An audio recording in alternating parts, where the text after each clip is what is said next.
There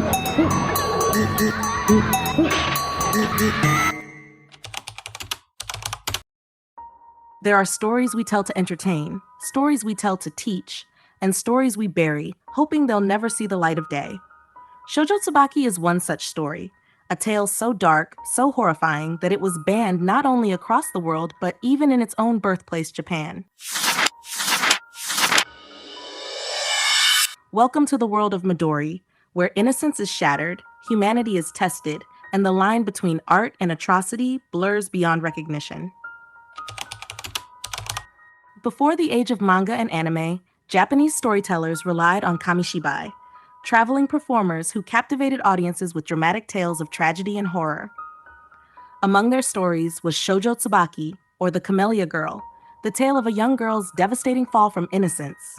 This story was retold in 1984 by Suihiro Maruo as a manga, and in 1992, director Hiroshi Harada brought it to life as an anime, a film so disturbing that it would become one of the most infamous in history. The story follows Midori, a 14-year-old girl trapped in the cruel grip of poverty. Forced to sell flowers on the streets to care for her sick mother, Midori's life takes a horrifying turn when she returns home to find her mother's lifeless body being devoured by rats. Desperate and alone, she's lured into a circus that promises shelter but delivers torment instead. The circus is no refuge, it's a nightmare. Midori becomes the target of relentless abuse from its grotesque and deranged performers. Her innocence is torn apart, and the cruelty reaches its peak with the brutal slaughter of puppies. A scene so harrowing that it's etched into the minds of anyone who dares to watch. This is a story where hope is crushed and humanity is stripped bare.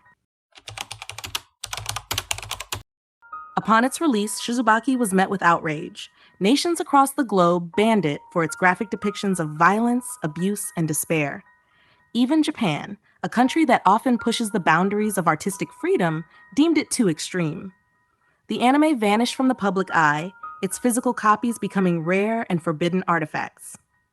Yet, the ban only amplified its allure. Among underground collectors and cult anime enthusiasts, it gained a notorious reputation as one of the darkest creations in animation history.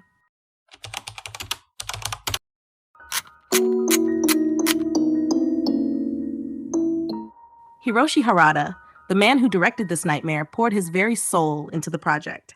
With no financial backing, he used his life savings to fund the film. Harada took on every major role: director, animator, and writer, crafting over 5,000 hand-drawn frames over 5 long years. Harada's childhood experiences with bullying and his fascination with the grotesque heavily influenced the film. He once said, "I didn't create Shoujo Tsubaki for shock value.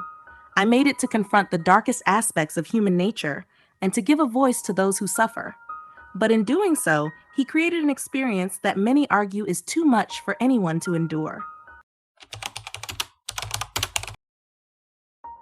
The debate surrounding Shoujobaki is as complex as the film itself.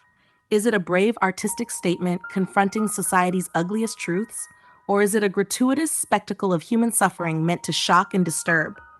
Even today, the film divides audiences, its reputation both revered and reviled.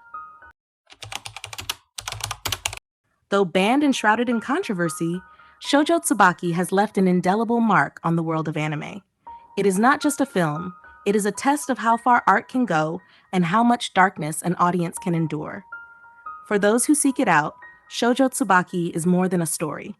It's a descent into the abyss, a reflection of humanity's most grotesque and vulnerable sides. Midori's journey is one that most cannot, and perhaps should not, witness. Her story is a haunting reminder of how innocence can be torn apart, how art can push boundaries, and how some creations are too dark for the world to accept. In the end, Shoujo Tsubaki is not just a banned anime. It's a mirror reflecting the shadows we'd rather not see. The question remains, would you dare to look?